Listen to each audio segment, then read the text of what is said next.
brauchen wir da noch Gottes Reden in unserem Leben? Eigentlich weiss ich, wie mein Alltag aussieht. Und dann habe ich auch schon so andere Argumente gehört, wieso wir eben Gottes Reden vielleicht nicht brauchen. Das eine ist, wir haben ja die Bibel. Das ist Wort Gottes. Gott hat geredet. Und wir haben ja am Start auch von dem Jahr, in dem Jahresthema Gott redet, gestern, heute, morgen, darüber geredet, dass die Bibel eigentlich so wie die Muttersprache ist von Gott. Das Wort Gottes, Muttersprache. Und da habe ich das auch schon gehört, dass Leute sagen, ich glaube nicht, dass Gott jetzt noch redet, weil er hat geredet und das langt. Ich glaube, er hat viel geredet. Die Frage ist, ob das langt. Und ein zweites Argument, das ich auch manchmal höre, wo ich mich aber auch schon selber gefragt habe, ist, Menschen benutzen manchmal das, Gott hat mir gesagt, sehr missbräuchlich. Das kann man nämlich super benutzen, um sich selber zu verwirklichen, sich ein bisschen vor die anderen stellen. Man kann es brauchen, eben missbräuchlich, zum Druck ausüben auf andere. Und dann habe ich das schon gehört und selber auch schon gedacht, ich weiss gar nicht, ob das so gut ist, dass man sagen kann, Gott hat gesagt, Gott redet zu mir. Das kann ja nicht Gottes Plan sein, dass man es so falsch benutzt. Das sind so zwei vielleicht von den häufiger gehörten Argumenten gegen das Reden von Gott heute in unseren Alltag hier. Und dann stellt sich die Frage, jetzt haben wir so eine Serie, Gott redet vielfältig. Der Elias hat uns letzte Woche mitgenommen, in den ersten Teilen. Ja, wollen wir denn das überhaupt? Und ich muss euch jetzt ehrlich etwas gestehen. Der Elias hat da schön eingeleitet in den Sonntag und Lorbeeren Richtung Winterthur geschickt. Also ich kann die Lorbeeren zurückgeben, von Herzen. Es ist immer schön, da hinzukommen, erstens. Und zweitens profitieren wir immer gegenseitig voneinander. Zum Beispiel letzte Woche, wo der Elias mir anruft und sagt, hey, du hast ja den Teil 1 in Winterthur, hat sich ein paar Gedanken gehabt und er ist schon so viel weiter als ich und schüttet mir seine Gedanken aus. Und das war eine pure Inspiration für mich, die Gedanken mitzunehmen in die Serie. Und ich habe natürlich jetzt auch seine Predigt noch nachgehört. Die kann man nachhören, falls du letzte Woche verpasst hast, beziehungsweise sogar nachschauen. Podcast, wo der Elias sein Herz erteilt hat zu dem Thema. Und ich werde ein paar Mal jetzt auf das Bezug nehmen, weil es hat mich inspiriert. Und ich glaube, da sind wir eben miteinander unterwegs und haben eine Predigtvorbereitung. Das ist mega bereichernd. Und eben gerade auch das Gespräch hat bei mir die Fragen ausgelöst. Ja, was gibt es da überhaupt für Kritikpunkte am Reden von Gott ins Jetzt hier? Und ich habe mir dann überlegt, ja, wenn ich jetzt über das predige, wieso braucht es denn das Reden von Gott? Und da bin ich als erstes darauf gekommen, dass wir einen Gott haben von der persönlichen Beziehung. Das fängt an, schon im ersten Buch Mose, wo wir sehen, wie die Beziehung zwischen Gott und den Menschen entsteht, weil Gott sich die wünscht. Und er den Menschen schafft, zum Beziehung zu haben mit dem Menschen. Um eben nicht einfach Marionetten zu haben, sondern wirklich eine Beziehung. Aber es geht weiter und das zieht sich durch die ganze Bibel. Da wären wir jetzt wieder bei der ersten Serie von diesem Jahr. Aber etwas ist mir dort aufgefallen. Ich gehe im Moment auch so durch den Jahresplan in der Bibel hinein, weil meine Frau in der Bibelintensiv Passion Group ist. Und dann habe ich gedacht, ich kann ja nicht sein, dass der Pastor nicht mithält. Heute Morgen ist sie mir jetzt wieder voraus, weil ich musste mich vorbereiten auf die Predigt und nicht meine 3 Kapitel lesen. Oder? Aber einmal, etwas ist mir dort nochmal neu aufgegangen. Im 2. Buch Mose hat es so eine Stelle, das ist gerade nachdem das Volk das goldige Kalb angebetet hat. Dann gibt es ein bisschen Krach und ein bisschen Gestunk, oder? Weil Gott ist nicht zufrieden, Gott ist verletzt, ich verstehe das noch. Er hat sie erwählt als sein Volk und sie wenden sich von ihm ab. Und dann gibt es ein Zwiegespräch zwischen dem Mose und zwischen Gott. Und Gott sagt, hey, jetzt haben sie es vergämt. Ich komme nicht mehr mit. Ich könnte allein gehen. Möglicherweise, ich habe es noch spannend gefunden, möglicherweise schicke ich so meinen Unterhund, einen von meinen Engeln, einen Engel mit. Und dann geht das Gespräch hin und her und du weißt nicht genau, ob es ein Mose unwohler ist dabei oder Gott selber. Einmal der Mose drückt nochmal klar aus, dass er das eigentlich nicht will. Und dann sagt Gott, okay, gut, ich werde mit euch kommen. Ich komme mit euch. Wegen dir, Mose, komme ich doch mit euch weiter. Und dann sagt der Mose, und das ist für mich so eine Offenbarung, die er hat, aber auch für uns alle gilt, er sagt, es hat keinen anderen Weg gegeben, Gott. Du musst mit uns kommen. Weil, wenn du nicht mit uns kommst, was unterscheidet uns denn noch von allen anderen Völkern und ihren Göttern? Weil die haben auch Götter gehabt. Aber das sind nicht persönliche Götter gewesen, die mit ihnen unterwegs sind. Für mich eine Offenbarung war nochmal, dass wir einen persönlichen Gott haben. Und wenn die Frage auftaucht in deinem Umfeld, ja Gott schon, aber vielleicht nicht so persönlich, wie das manchmal gesagt wird. Meine Offenbarung ist von dem Gott, von der Bibel, dass er ein persönlicher Gott ist. Und dann, sonst redet man von einem anderen Gott. Wir sehen das dann auch weiter, wo der Gott seinen eigenen Sohn auf die Erde schickt. In Jesus wird uns die Beziehung immer wieder dargestellt. Und Beziehung, das ist es, sich aufeinander einlassen, oder? Es ist ein Abhängigmachen voneinander. Es ist eben ein einander auch dürfen reinreden. Und das wäre so eine Antwort auf die Frage, ja, soll Gott heute noch reden? Natürlich soll er, weil es ist ein Abhängigsein von Gott auch. Sagen, du darfst in meinen Alltag unterbrechen, etwas drin bringen. Und Elias hat letzte Woche eben schon sehr viel zu dem gesagt. Und dann merke ich eben, das fordert raus, oder? In der heutigen Zeit von der grösstmöglichen Selbstbestimmung ist das eine mega herausfordernde Aussage, dass wir uns abhängig machen von Gott. Es entspricht nicht unserem Naturell. Und eben, wir sind uns wohl einig, seit dem Biss in die Frucht, ich habe immer wieder sage ich ein Äpfel, das steht gar nicht, dass es ein Äpfel war, übrigens, haben wir das gewusst. Aber in die Frucht, seit dort ist der Mensch, hat er sich für etwas entschieden, nämlich selber zu wissen, was gut und was schlecht ist. Und somit eben unabhängig von Gott sein können. Und der Wunsch Gottes ist, dass der Mensch zurück in die Abhängigkeit kommt. Dass er mitgestalten und einem Menschen Leitung geben kann, auch reinreden, was gut und was böse ist. Und das ist die Frage, die Elias so gestellt hat. Was ist auf dem Lebensthron? Das ist die Frage, die ich mir nochmal stellen muss. Ist mein Glaube ein nices Add-on, ein Gadget, das ich darauf tun kann? Das Kreuz, das er auf dem einen Stuhl hat, so, es ist auch noch ein Teil. Oder ist es im Zentrum? Ist es der Thron, der das einnehmen darf? Und da will ich gar nicht mehr dazu sagen. Hört die Predigt, das ist die Grundlage dieser Serie. Ich wiederhole es extra, weil, falls du nicht da bist. Die Frage ist, möchten wir zurück in die Abhängigkeit? Möchten wir zurück in die Gemeinschaft mit Gott? Und die Frage muss man stellen, bevor wir uns auf das Thema einlassen. Und ich werde euch einladen, in eine gewisse Haltung jetzt kommen, jetzt auch an diesem Sonntag, aber auch für die weiteren. Und das ist die sogenannte Haltung vom Psalm 32.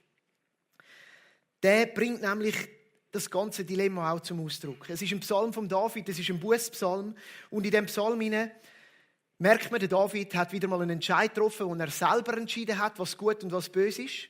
Und er hat sich eben falsch entschieden und er realisiert das dann im Nachhinein. Es gibt ein paar so Psalmen und wir erleben dann einen niedergeschlagenen David, einen David, der eben Buß tut. Darum ist es ein sogenannter Bußpsalm. Und die ersten Verse, die drücken die Buß aus vom David, wo er sagt, glücklich sind alle, wo Gott das Unrecht vergibt, weil er selber merkt, ich bin im Unrecht und ich will wieder ein glücklicher Mensch sein. Und er bekennt, dass er seinen eigenen Weg eingeschlagen hat, aber dass der falsch war und dass er will umkehren von dem Weg. Und dann wechselt der Psalm und dann sagt er, dann redet er darüber, wie es eigentlich sollte sein. Und ich will da konkret auf den Vers 8 eingehen von dem Psalm. Dort redet er dann und er leitet eigentlich Gott Wort ins Maul. Er sagt, du Gott sprichst zu mir, ich will dich lehren und dir den Weg zeigen, den du gehen sollst. Ich berate dich, nie verliere ich dich aus den Augen. Also er redet im Namen von Gott und in dem Sinne ordnet er sich dem auch unter und sagt, hey, du darfst das, du darfst mich führen auf meinem Weg. Ich will mir von dir den Weg zeigen lassen und ich will dich nicht aus den Augen verlieren. Und dann der Vers 9, den finde ich fast noch cooler. Das ist fast schon Komödiant. Dort. Er redet nämlich weiter und sagt, Gott sagt, sei nicht wie ein Pferd oder ein Maultier ohne Verstand. Mit Saum und Zügel musst du sie bändigen, sonst folgen sie dir nicht. In anderen Übersetzungen heißt es, bist kein störrisches Ross. Also Gott ruft es einem Menschen zu. Und darum lade ich euch heute ein, auch noch nochmal in die Haltung vom Psalm 32, einerseits vom Erkennen, hey, so oft, wenn wir selber entscheiden, was gut und böse ist, und andererseits jetzt uns aufzutun und zu sagen, hey, wir möchten uns leiten lassen. Wir möchten nicht ein störrisches Ross sein. Nicht ein Maultier. Ich meine, ein Maultier ohne Verstand noch, oder? Das kommt vielleicht in einem guten Disney-Film vor, aber es ist nicht so sinnvoll, wenn du auf deinem Lebensweg bist. Und das ist meine Starteinladung. Lass uns gesinnt sein in der Haltung vom Psalm 32. Und eben die Frage stellen, was ist in der Mitte von unserem Lebensthron, was sitzt auf dem? Will ich wirklich, dass Gott zu mir redet? Zu was darf er dann und zu was nicht? Sind wir eher so in der Haltung, ja, rat mir, aber rat mir ja nicht ab? Oder sagen wir, rate mir, du darfst mir auch abraten? Und ich will da einen kurzen Moment nehmen von der Stille für dich und für mich, wo wir uns die Gedanken machen und dann mit einem Gebet, das wir auch vor Gott bringen.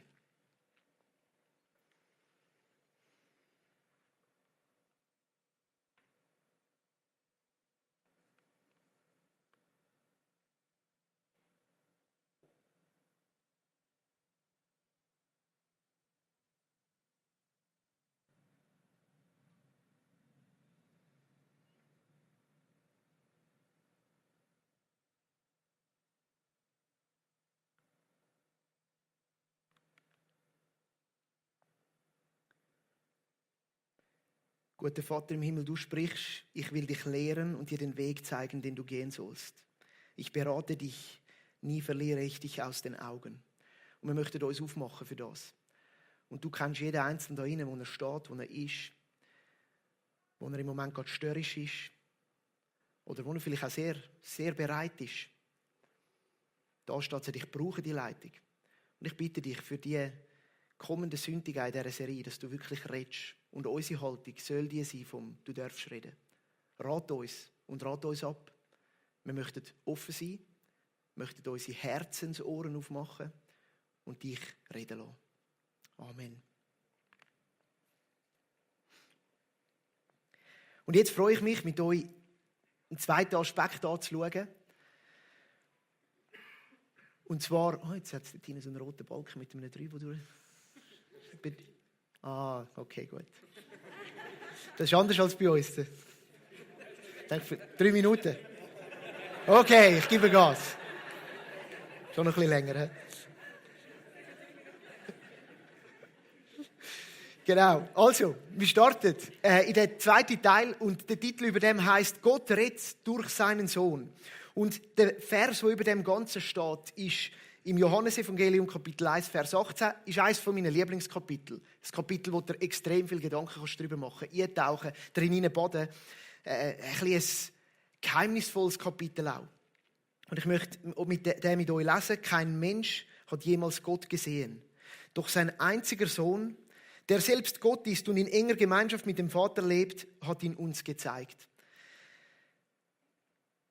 Da steht, dass Jesus Christus die Offenbarung ist von Gott. Und ehrlich gesagt, wenn ich das lese, bin ich mal froh, weil dann geht es mir gleich wie vielen anderen. Ich habe Gott auch noch nie gesehen. Ich denke so, okay, der Johannes erwähnt das da auch. Aber er sagt, der Sohn offenbart uns den Gott.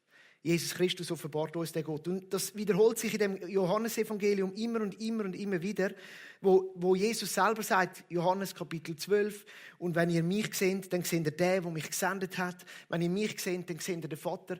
Also wenn wir Gottes Reden wollen in unser Leben, erkennen, was er zu sagen hat, dann lohnt es sich, einen Blick auf Jesus zu werfen. Und das wollen wir heute Morgen machen. Auch der Hebräerbrief nimmt das wieder auf. Hebräer 1, Vers 2. Viele Male und auf verschiedenste Weise sprach Gott in der Vergangenheit durch die Propheten zu unserem Vorfahren.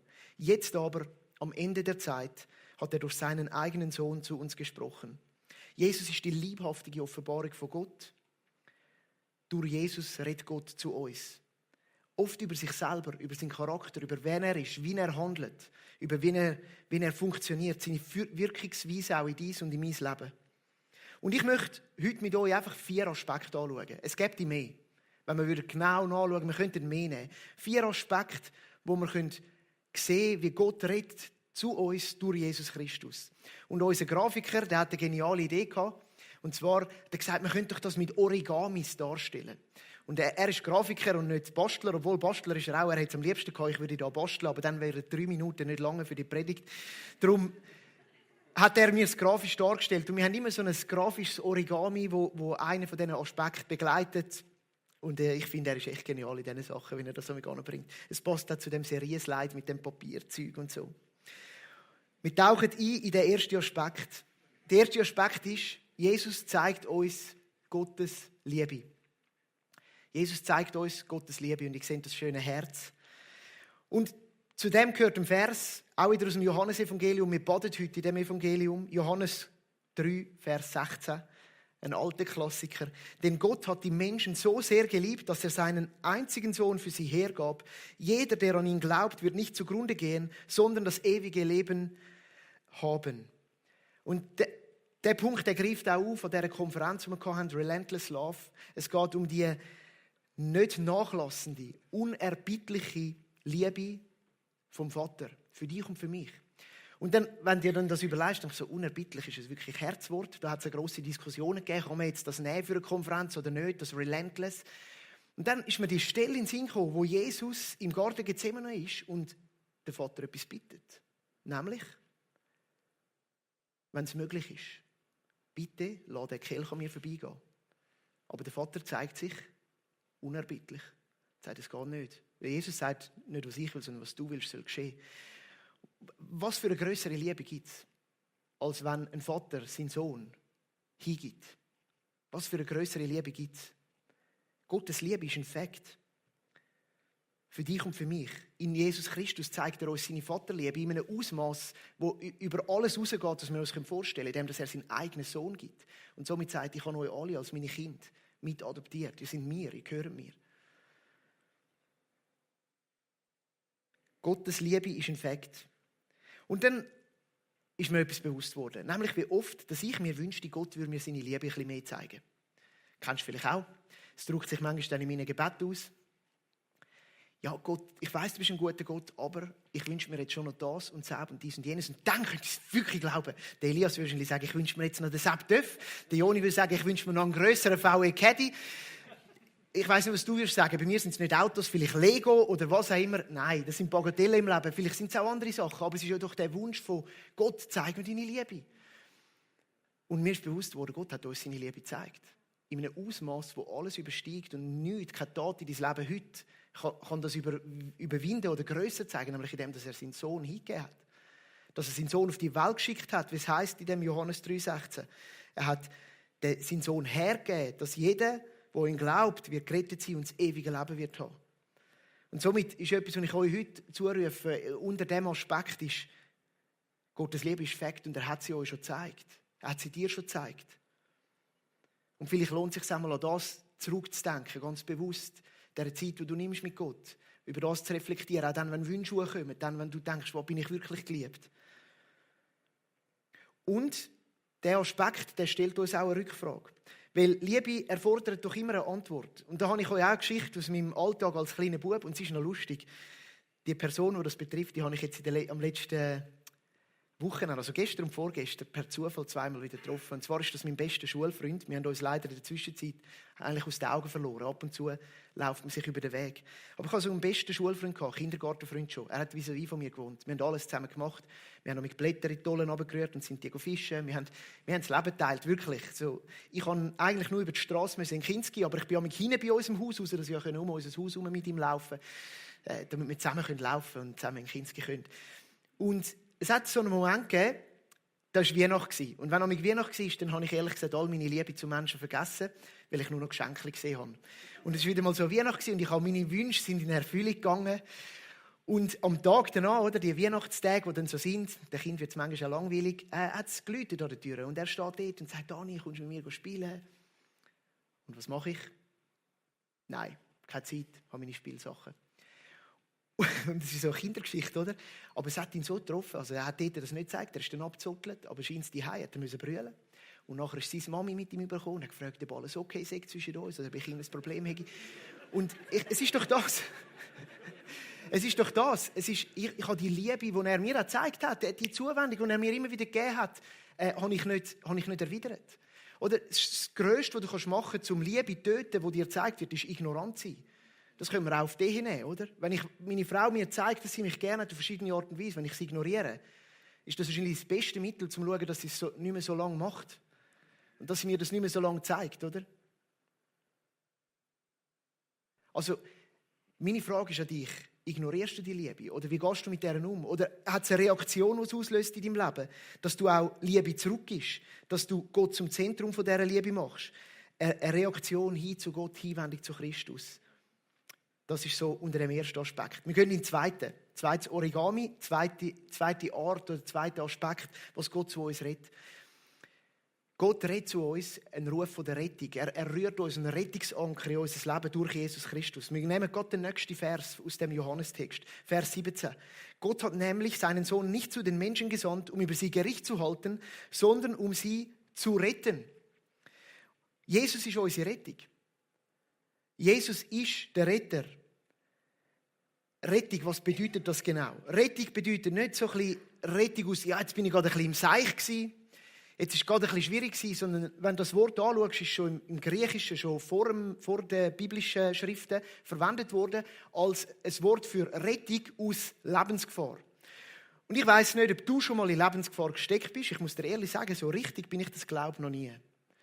Möglicherweise sitzen diese Leute, die wissen, was das für ein Gefühl ist.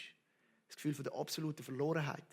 Ich habe wieder einen hinkenden Vergleich, aber ich denke, ich teile ihn trotzdem mit euch, weil ich habe kürzlich so etwas erlebt, wo mir da dabei in den Sinn kam, wo innerlich etwas mit mir macht. wo ich mich verloren fühle. Und zwar ist es so, ich bin ein starker Mann. Ich bin wirklich der perfekte Halt für meine Frau. Sie kann mir anschauen. Ich habe immer einen guten Ratschlag. Aber ich bin nicht schwindelfrei. Ich bin das als Kind, aber irgendwann hat sich das Blatt gewendet. Und ich habe wirklich in ausgesetzten Höhen, ich kann nicht sagen genau wo, ich kann gut auf die Türme steigen, solange es ein Geländer hat, ist alles gut. Aber wenn das je nachdem ausgesetzt ist, dann stellt es mir ab. Und wir waren in der Ferien im Januar auf einer wunderschönen Insel, wo man wandern kann, so vulkanische Berge. Und dort kannst du auch Wanderungen machen, die nicht bergauf gehen, sondern du gehst bergab an die Küste runter. Und wir haben die angeschaut und dann steht im Reiseführer so, ja, sehr herausfordernde Wanderung, Schwindelfreiheit erfordert, Trittsicherheit. Und dann denkst du so, ja, die Wanderführer, die sind ja so für... Ja, die sind für die Hobbywanderer geschrieben, so, oder? Das, vielleicht auch ein bisschen das ältere Semester, denke ich dann manchmal noch, weißt, so meine Eltern, die langsam ja halt schon ein bisschen schauen müssen und so. Und Bilvi sagt mir noch, du, was meinst du, aber geht denn das für dich? Und ja, kein Problem, und wir versuchen es zumindest, ich hoffe es und so. Und dann ist es losgegangen, alles easy, so ein bisschen über die Bananenplantagen bergab und dann irgendwann kommst du an die Klippen an. Und dann haben wir mal runtergesehen, es sind noch 300 Höhenmeter durchab. Und langsam ist mir ein bisschen geschmuch geworden. Und wir sind dann losgelaufen und es ist eigentlich noch recht gut gegangen. Und mitten drinnen kommt so ein Ort, wo man nur noch runtergesehen hat, aber nicht mehr ganz runter. Und das ist am schlimmsten irgendwie. Also wenn es so steil ist, dass du nicht mehr wirklich runterschauen kannst. Und es stellt mir einfach ab. Und ich habe ein Bild, wie weiss, wenn ich dann bin, dann fühle ich mich verloren. Dann weiss ich nicht mehr vorwärts, noch rückwärts. Dann gehe ich an die Wand an, oder? So. In der Hoffnung, es kommt niemand von hinten. Darum ist auch der Grund zum Umkehren keine Chance. Weil was, wenn jemand oben runterkommt, der uns vorher oben gesehen hat, genau weiss, die haben es nicht geschafft. Also so jetzt müssen wir durch, oder? Und sie hat gesagt, nein, es ist kein Problem, wir können auch umkehren und so. Mein Tag war trotzdem gut gewesen. Und ich habe gesagt, und dann mache ich 3 Schritte weiter dieser Wand nach. Und in dem Moment tut sich der Blick auf und man hat besser runtergesehen. Und das Gefühl von der Erlösung ergreift mich wirklich, weil der Schwindel weggeht. Vielleicht kannst du mitfühlen, hast du das auch schon erlebt. In dem Moment, wo das weg ist, du fühlst dich frei. Und ich bin wie ein junges Gämschi dort durchabgerannt. Ich musste unten warten und schon Pause machen, bis meine Frau nachgekommen ist. Nein. Es ist... Was ich will sagen damit, und es hinkt, ich weiss, aber es ist das Gefühl von der Erlösung und Rettung. Du bist wirklich frei in dem Moment. Das ist das Gefühl, das Jesus dir bringt. Rettung, und zwar aus Lebensgefahr. Und wenn du schon mal in Lebensgefahr bist, dann weißt du, was das heisst, was das bedeutet. Es ist Rettung und absolute Erlösung. Das ruft Jesus dir zu. Und auch heute Morgen, wenn du da rein bist und eine absolut verlorene Woche hinter dir hast, vielleicht weil dein Alltag dich überkommt, vielleicht weil du am Abgrund stehst in deinen Beziehungen, vielleicht weil es in deinem Berufsumfeld im Moment absolute Verlorenheit ist, dann rufe ich heute Morgen Rettung in dein Leben hinein. Weil Jesus Christus ist der Ruf der Rettung. Und Rettung heisst, wirklich errettet sein aus absoluter Notlage. Das ist eben Rettung im alltäglichen Leben. Von dem inneren Verlorensein, von dieser inneren Leere. Aber auch von diesen Umständen, die du hast. Ich bin im Moment das auch mir sehr selber bewusst, in meinem familiären Umfeld, ein paar herausfordernde Situationen, wo manchmal Verlorenheit hervorrufen, oder? Und da drin ruft Jesus, ich bin der Retter. Und Gott ruft durch ihn. Da gibt es Rettung. Aber auch Rettung zum ewigen Leben. Johannes 3,15 zeigt uns das auf, dass die Rettung da geht es eben ums ewige Leben. Oder eben auch 3,16, oder? Also, es geht um die Rettung aus einer ewigen Trennung von Gott hin zu ewiger Gemeinschaft mit Gott. Also es ist eine Rettung, die über das irdische Leben ausgeht. Und der Ruf von der Rettung, der kann etwas in uns bewegen, der kann etwas triggern, nämlich eine Hoffnung. Eine Hoffnung in deinem Leben, Hoffnung in deinem Alltag. Aus Hoffnung, dass es einen Ausweg gibt aus dem Verlorensein im Jetzt, aber auch eine Hoffnung aufs ewige Leben. Am Kreuz hat Jesus gesagt, es ist vollbracht. Ich habe gerettet. Dann ist er gestorben. Jesus ist unsere Rettung. Dritter Aspekt. Jesus ruft uns zu Klarheit. Jesus fordert uns raus, in Klarheit durchs Leben zu gehen. Der Vers dazu ist aus dem Johannes. Wie könnte es auch anders sein? Jesus hat seinen Jüngern gesagt, ich bin der Weg, ich bin die Wahrheit und ich bin das Leben. Ohne mich kann niemand zum Vater kommen. Und der Schweizer würde jetzt anfügen, möglicherweise, vielleicht. Weil das ist sehr unschweizerisch. Heute ist Wahlsonntag. Immer ein bisschen abwägen, oder? Der Schweizer ist immer gerne in der Mitte. Der Schweizer ist immer gerne unentschieden. Jesus ruft uns zur Klarheit. Es steht da nicht möglicherweise vielleicht. Es steht da, ich bin der Weg, ich bin die Wahrheit und ich bin das Leben. Ohne mich kann niemand zum Vater kommen. Jesus steht für klare Standpunkte mit seinem ganzen Leben. Das ist nur ein Aspekt, der betrifft die Rettung. Und es ist eben nicht so, dass viele Wege nach Rom führen oder in die Ewigkeit, sondern Jesus sagt, ich bin der Weg, ich bin die Wahrheit und ich bin das Leben. Niemand kommt zum Vater außer durch mich. Jesus zeigt den Weg zu der Rettung in Klarheit. Und ich stelle fest, oft neige ich dazu, mir andere Rettungswege zu suchen. Und ich könnte mir vorstellen, dass das bei dir auch so ist. Rettung auf anderen Wegen zu erlangen, andere Rettungsanker zu ergreifen. So mögliche Retter sind Geld, finanzielle Sicherheit, sind Beziehungen, wo man sich daran klammern kann und sagen, ich mache das von dieser Beziehung abhängig, dass ich gerettet bin. Das ist meine Sicherheit. Es sind Wege zu der Selbstverwirklichung. Ich beweise es allen, ich rette mich selber. Es ist Konsum, wo dort drin kommen kann, dass man sich so vieles sich rettet mit dem, was man sich gut tut oder was man sich gönnt. Es ist Absicherung auf verschiedenste Art und Weise in deinem Leben. Und heute ruft Gott dir zu. Jesus ist der Weg der Rettung. Er ist der Weg zum Leben. Der Weg zum ewigen Leben. Und dann glaube ich, kommt da auch wieder ein zweiter Aspekt rein, eine Art der Reaktion, die das von uns erfordert. Der Ruf von Jesus, der führt auch zu Klarheit in unserem eigenen Handeln. Der fordert uns raus, auch selber klar Stellung zu beziehen und klar zu stehen in Bezug auf unsere Nachfolge. Matthäus 5, Vers 37, euer Ja sei ein Ja und euer Nein ein Nein. Jedes weitere Wort ist vom Bösen. Wo sind wir so Silberfisch, wo je nach Winkel, wo das Licht erscheint, anders glänzen? Und wo sind wir klar und stehen zu dem? Wo sind wir in Grauzonen unterwegs, was unseren Lifestyle anbelangt? Wo leben wir doppelspurig? Jesus fordert uns raus zur Klarheit. Was du im Verborgenen tust, zeigt, wie es um dein Herz steht, oder? Und ich meine, ich bin ehrlich, ich bin nicht ganz gleich daheim, wenn ich auf der Bühne bin. Auf der Bühne versuche ich schon mein Sonntagsgesicht zu zeigen, oder? Geht dir vielleicht manchmal ähnlich. Das ist, wie wir sind. Zeigt sich dort, wo wir allein sind. In der My Church haben wir immer gesagt, so wie du auf dem WC bist, so bist. Das zeigt, wie du wirklich bist. Putz steht noch, wenn du das Geschäft verrichtet hast, zeigt deinen dienenden Charakter, ja oder nein, oder? Die sieht es ja niemand. Schnell wegrennen, Türen zu, ich bin es nicht gewesen. Was auch immer. Es ist, wie bist du? Dann ein weiterer Vers aus dem Matthäus, der ist vor allem in Bezug auf Finanzen, hat das Jesus gesagt, ein Mensch kann nicht zwei Herren dienen. Das ist im Kontext von Mammon, von dem Geist vom Geld, wo er herausfordert und sagt, hey, du kannst nur einem Herr dienen. Wer ist dein Herr? Hat wieder vieles mit dieser Startpredigt von Elias zu tun. Jesus fordert uns raus, zur Klarheit, Standpunkt einzunehmen. In welchem Bereich ruft Gott durch Jesus dir das heute zu? Komm aus der Grauzone. Bezieh Stellung. Mach klar Schiff. Was deinen Charakter anbelangt, was dein Verhalten anbelangt. Kommen wir noch zum letzten Aspekt. Jesus redet Wort von der Befähigung. Jesus redet Wort von der Befähigung. Wir haben uns überlegt, was wir da nehmen können. Das Krönchen als ein Zeichen von Autorität, als ein Zeichen von, wir dürfen Anteil haben an dem, was Gott bewegen auf dieser Welt. Im Johannes Kapitel 20, Vers 21 sagt Jesus seinen Jüngern, kurz bevor er zurückgeht zum Vater, Friede sei mit euch. Wie mich der Vater gesandt hat, so sende ich jetzt euch. Das Erste, was Jesus da sagt, ist, ich befähige euch mit meinem Frieden. Was für ein schönes Bild. Ich befähige euch mit meinem Frieden. Der Frieden, wo jedes Denken übersteigt. Der Frieden, wo jeden Zweifel überwindet. Und das rufe ich dir heute Morgen zu.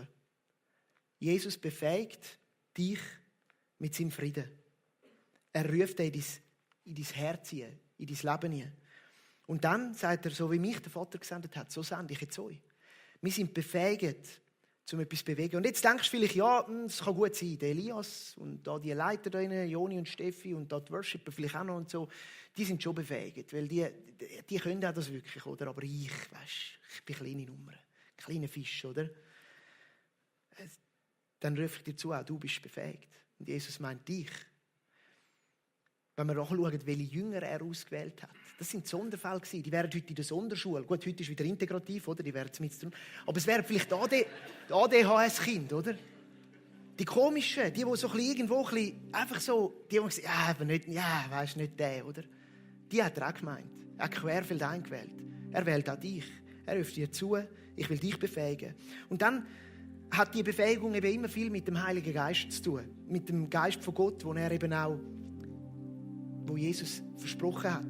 Also wir sehen eben, dass er dann seine Jünger gesendet hat. Er hat sie gesendet, zum Grösseres zu tun, als er selber da hat. Das ist unglaublich. Grösser als Christus. Und dann hat er sie befähigt durch den Heiligen Geist. Er hat ihnen verheißen. Er hat gesagt, wenn ich gehe, dann kommt ein anderer. Der Tröster, der Begleiter. Der wird mit uns sein. Und dann hat er ihnen eingehaucht. Es gibt die eine Stelle auch am Schluss, wo er mit den Jüngern nochmal zusammen ist. Und das heisst, er hat sie abgelassen und gesagt, der Geist, den lasse ich euch. Und dann sehen wir später auch das Ereignis von Pfingsten, wo sie befähigt worden sind, die Nachfolger, mit der Kraft vom Heiligen Geist. Und heute will ich mein Maul brauchen lassen, dass Gott durch Jesus dir zurufen kann, ich will dich brauchen. Ich will dich. Ich will dich für mein Werk. Ich will dich für das Werk, das Früchte trägt in Ewigkeit. Ich will dich, damit ich durch dich durchwirken kann. Und das ist das Schöne an dem Jesus, oder? Alles dreht sich um ihn. Er ist das Zentrum. Und in dieser ersten Serie von diesem Jahr, mit dem Zeitstrahl, hat man das auch so schön gesehen. Das Kreuz steht in der Mitte, oder? Und Jesus ist die Mitte von dieser Weltgeschichte. Viele Leute, die auch nicht an Gott glauben, die drehen sich doch um ihn. Die Zeitrechnung fängt dort an, hört auf, weil in ihm hat Gott sich offenbart. Und wenn man das so sieht, ist alles hat auf ihn hingewiesen. Und jetzt, durch ihn sind wir alle befähigt. Und wenn ich mir dann überlege, wie viele Milliarden sich Nachfolger von Christus nennen. Und wenn wir uns überlegen, dass die befähigt sind, um das Licht in die Welt zu bringen, wow, das begeistert mich. Von dem Kreuz geht eine unglaubliche Kraft aus. Alles dreht sich um Jesus. Wir kommen nicht um ihn herum, im Glauben nicht, in Gottes Reden nicht. Und das ist vielleicht etwas, was ich hier sagen will. Ich weiss nicht, ich kenne jetzt euch weniger als Kirche, oder? Ich kenne Winterthur, ich kenne dort vor allem auch so mein Umfeld von jungen Erwachsenen, von oftmals Studierten, wo fest an dem auch anstehen, sagen, ja, weißt, der Glaube und die Lebensphilosophie, die ist irgendwie gut, die gefällt mir und das Christentum entspricht mir, aber der Jesus, Sohn von Gott, wirklich und so, Gott lässt keine Wahl über dem. Das ist sehr klar. Jesus ist der Sohn von Gott, er ist gestorben und auferstanden. Um Jesus kommst du nicht herum. Nicht, wenn es um deinen Glauben geht, nicht um Gottes Reden. Ich fordere dich raus. Ich fordere euch als Kirche raus. Kreiset um den Jesus. Kreiset um den Jesus nochmal neu. Und vielleicht auch du in deinem Leben, wenn du das selber auch merkst, dass du gern von dieser guten Philosophie erzählst, die der Glaube dir bringt, aber weniger gern von dem Jesus. Er ist Retter. Er ist dort von der Hoffnung. Er ist der befähigt. Er ist der herausfordert zur Klarheit. Er ist der Gottes Liebe offenbar zeigt. Wir sind am Ende und ich möchte dir heute Mut zusprechen, das in Anspruch nehmen von dem, was dir jetzt gerade zu dir auch geredet hat, wie Gott zu dir geredet hat, ganz praktisch. Und du hast auch heute die Möglichkeit, zum Reagieren auf das. Das Gebetsteam ist da, liebt es mit dir zu beten, wenn es etwas gibt, wo du sagst, hey, das will ich jetzt mit jemandem noch besprechen. Dann lade ich dich ein, du darfst jetzt dann in dieser kommenden Zeit zum Gebetsteam kommen, sie lieben es mit dir zu beten. Es hat auch Abendmahl und das sage ich bewusst heute speziell an. Jesus hat das Passamal mit seinen Freunden teilt am Ende von seinem Leben und er hat gesagt, macht das, um euch an mich zu erinnern. Vielleicht ist das heute ein guter Weg, um dem Jesus zu begegnen. Das Angebot steht, du darfst das Abendmahl nehmen, vielleicht auch mit jemandem zusammen, das einander teilen, einander hinweisen auf Christus. Und ich erlaube mir das, die Leiter nicht gefragt, aber ich will dich einladen, wenn du noch nie klares Ja gesagt hast zu dem Christus, zu dem Jesus, dein Leben ihm wirklich eingegeben hast, den Thron ihm angestellt hast, gesagt, du darfst da mit drauf sitzen. Noch nie gesagt hast, ich berufe mich auf dich als mein Retter. Noch nie wirklich geantwortet hast auf die Liebe, dann ist das eine Gelegenheit, um es zu machen. Sonntag ist der Tag vom Herrn, es ist der Tag, wo wir uns hinwenden zu Christus. Ich lade dich ein, das heute zu machen. Und wenn dich jemand mitgenommen hat, dann mach es doch mit dieser Person, die wird sich riesig freuen, mit dir zusammen zu beten für das. Und sonst darfst du auch gerne zum Gebetsteam gehen und das tun. Und ich möchte beten zum Schluss. Lieber Daddy, ich danke dir, dass du uns deine Liebe so zeigst, indem dass du deinen Sohn uns gegeben hast. Ich danke dir, dass du durch Jesus redest, immer wieder neu. Und ich will dir selber sagen, ich will mich auch wieder neu entscheiden, um Jesus zu drehen, ihn im Zentrum zu haben, ihn zu mir reden zu lassen. Jesus, ich danke dir für das Werk von deiner Rettung. Ich danke dir für das Werk von deiner Liebe. Ich danke dir für das Werk, wo du in mein Leben redest, in Klarheit. Und ich danke dir, dass du in unser Leben redest, mit Wort von der Befähigung. Und ich sage euch alle mit dem auch, dass das jetzt der Erfolg klingen, was muss in deinem Leben. Der Heilige Geist wird uns leiten in dem. Amen.